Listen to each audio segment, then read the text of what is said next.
So many times in the Bible, God says that he hates when people do not pay their workers. He hates slave labor. James 5 verse 1 through 6 says, "Now listen, you rich people, weep and wail because of the misery that is coming on you. Your wealth has rotted and moths have eaten your clothes. Your gold and silver are corroded. Their corrosion will testify against you and eat your flesh like fire. You have hoarded wealth in the last days.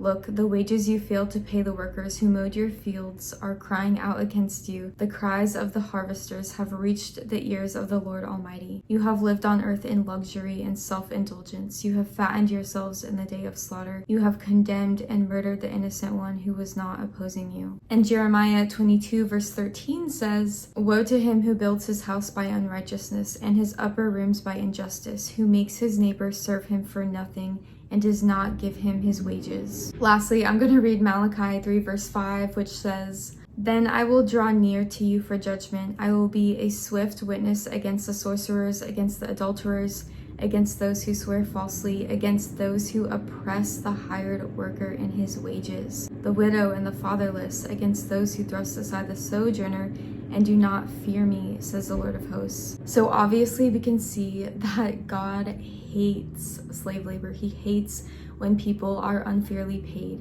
He hates when companies keep the wages all to themselves only for the upper management so that they can prosper when everyone else is suffering. God does not support these types of companies, and neither should we. I know this is really hard, but one of the best ways that we can do this, if you're on a tighter budget, is really just consuming less. You can shop secondhand. I know this isn't possible to do in everything, but anything that we can do makes a difference. And so this is something that we should be intentional about.